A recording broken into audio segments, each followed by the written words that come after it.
Oke, selamat datang. Kali ini kita akan mengupas sebuah cerita yang lagi hangat-hangatnya nih di tata surya kita. Cerita ini luar biasa, karena ini menghubungkan penemuan yang benar-benar baru dengan sinyal paling misterius yang pernah kita temukan sepanjang sejarah. Pertanyaannya, apa ini cuma kebetulan kosmik yang aneh? Atau jangan-jangan kita ini sedang ada di ambang penemuan paling besar dalam sejarah umat manusia? Yuk, kita langsung selami aja misteri ini. Semuanya berawal dari satu kaitan yang sangat-sangat menarik antara masa lalu dan masa kini. Jadi ceritanya begini, seorang fisikawan top dari Harvard, Avi Loeb, Anda mungkin kenal dia karena penelitiannya yang berani soal kehidupan alien, baru saja menerbitkan perhitungan yang mencengangkan. Perhitungannya menunjukkan bahwa tepat saat sinyal WOW itu sampai ke bumi, objek 3E Atlas ini posisinya pas banget di titik asal sinyal itu.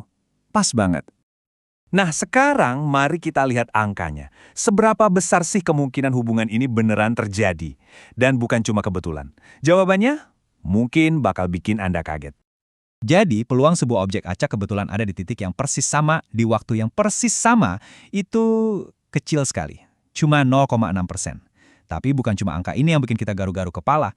Justru detail-detail lain yang akan kita lihat setelah ini yang bikin semuanya jadi jauh lebih menarik. Oke, soal sinyal WOW ini, yang paling bikin penasaran itu frekuensinya. Frekuensi 1420 MHz ini bukan sembarang frekuensi. Ini bisa dibilang kayak mercusuar kosmik. Ini adalah frekuensi alami hidrogen, elemen paling melimpah di alam semesta. Jadi teorinya kalau ada peradaban cerdas di luar sana mau bilang halo, mereka kemungkinan besar akan pakai frekuensi ini. Dan ini dia masalahnya. Kekuatan sinyal itu bukan main-main. Untuk mengirim sinyal sekuat itu dari jarak sejauh itu, butuh energi antara 0,5 sampai 2 gigawatt. Itu setara dengan energi yang dihasilkan satu pembangkit listrik tenaga nuklir besar. Menurut Loeb, ini bukan fenomena alam biasa. Ini adalah level energi yang sengaja dibuat, sesuatu yang bahkan bisa dibangun oleh peradaban kita sendiri. Sekarang, mari kita geser fokus kita ke objeknya itu sendiri, 3I Atlas. Karena ternyata, koneksi dengan sinyal WOW itu cuma puncak gunung es. Ada serangkaian keanehan lain yang menantang semua yang kita tahu tentang komet. Saat para ilmuwan mulai mengamati 3I Atlas lebih dekat, mereka bukan cuma menemukan satu keanehan, tapi banyak. Dari komposisi kimianya yang aneh banget, sampai rotasinya yang super stabil. Ini bukan komet biasa. Nah, ini salah satu anomali paling jelas, masalah kimianya. Komet normal itu biasanya punya rasio karbon dioksida dan air sekitar 1:1. Tapi 3I Atlas, rasionya 8:1. Kita belum pernah lihat yang seperti ini. Anehnya lagi, rasio setinggi itu justru lebih umum ditemukan dalam proses industri di bumi. Lalu soal rotasinya, objek alami di luar angkasa itu biasanya berputar acak-acakan, nggak beraturan. Tapi 3I Atlas sama seperti pendahulunya Oumuamua, berputar dengan stabil dan sempurna. Bayangkan sebuah gasing yang berputar presisi selama berbulan-bulan tanpa goyah sedikit pun. Ini sangat-sangat langka di alam dan lebih mirip sesuatu yang punya simetri sempurna atau bahkan sistem stabilisasi aktif seperti yang kita pasang di satelit kita. Dan ini mungkin yang paling membingungkan. Saat objek ini mendekati matahari, dia menyerap energi yang luar biasa besar, setara dengan gigawatt. Seharusnya, energi ini bikin dia melepaskan material dan membentuk ekor komet yang super terang. Tapi nyatanya, ekornya nggak ada, materinya entah kemana, dan energinya lenyap begitu saja. Ini melanggar hukum fisika dasar, energi itu harusnya pergi ke suatu tempat. Timnya Loeb punya satu dugaan gila, energi itu sengaja dikumpulkan. Tapi tunggu dulu, nggak semua ilmuwan setuju dengan ide alien. Sebagian besar komunitas ilmiah justru merasa tidak yakin. Mereka bilang ada penjelasan yang jauh lebih simpel, meskipun ya tetap aneh. Mari kita dengar sisi mereka. Pandangan dari kalangan mainstream, seperti yang diutarakan oleh Tom Statler dari NASA, cukup sederhana. Kalau kelihatannya seperti komet dan perilakunya seperti komet, ya kemungkinan besar itu adalah komet.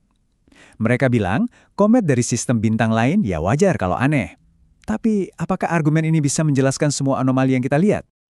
Jadi argumen utama mereka adalah soal kehati-hatian. Dalam sains ada prinsip, klaim yang luar biasa butuh bukti yang luar biasa juga. Meskipun semua anomali ini nyata dan tercatat, menyimpulkan kalau ini adalah teknologi alien dianggap lompatan yang terlalu jauh. Sebagian besar ilmuwan belum mau mengambil risiko itu tanpa ada bukti yang lebih langsung. Nah, disinilah ceritanya jadi makin mirip film thriller. Ternyata ada data kunci, bukti yang sangat krusial yang sudah ada di tangan kita tapi belum boleh dilihat oleh publik. Pada tanggal 2 Oktober 2025, salah satu wahana NASA di Mars berhasil memotret 3I Atlas. Dan ini bukan foto biasa, resolusinya 30 cm per pixel. Coba bayangkan, itu cukup tajam untuk melihat detail di permukaannya. Apakah bentuknya aneh? Atau bahkan, ya siapa tahu, ada semacam struktur di sana. Tapi yang bikin makin penasaran, meskipun Kongres Amerika udah minta secara resmi, NASA sampai sekarang masih diam 1000 bahasa. Kenapa ya? Avilab sendiri punya 3 teori kenapa NASA diam. Pertama, mungkin gambarnya cuma nunjukin komet biasa dan mereka nggak mau bikin heboh. Kedua, mungkin gambarnya nggak jelas, jadi mereka takut salah ambil kesimpulan. Atau yang ketiga, dan ini yang paling bikin merinding, gambarnya menunjukkan sesuatu yang jelas-jelas buatan, dan mereka lagi bingung gimana cara ngasih tahu dunia. Jadi, disinilah kita sekarang. Datanya nggak lengkap, ada 2 teori yang saling bertolak belakang, dan sementara itu, objek misterius ini terus bergerak menjauh, siap untuk meninggalkan tata surya kita. Selamanya.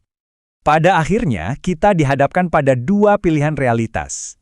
Di satu sisi, kita mungkin cuma sedang melihat komet paling aneh dan paling beruntung dalam sejarah alam semesta.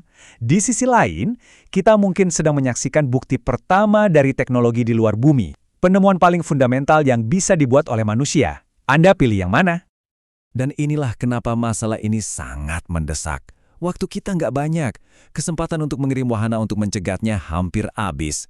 Kesempatan untuk mendengarkan sinyal-sinyal baru darinya akan tertutup di awal 2026. Setelah itu, dia akan hilang selamanya, membawa semua jawabannya bersamanya. Datanya ada, alat-alat kita berfungsi, dan objek itu masih ada di jangkauan kita. Apa yang kita putuskan untuk lakukan selanjutnya akan menentukan takdir kita. Apakah kita akan jadi generasi yang pertama kali melakukan kontak? Atau kita akan jadi generasi yang membiarkan kesempatan terbesar dalam sejarah itu terbang begitu saja?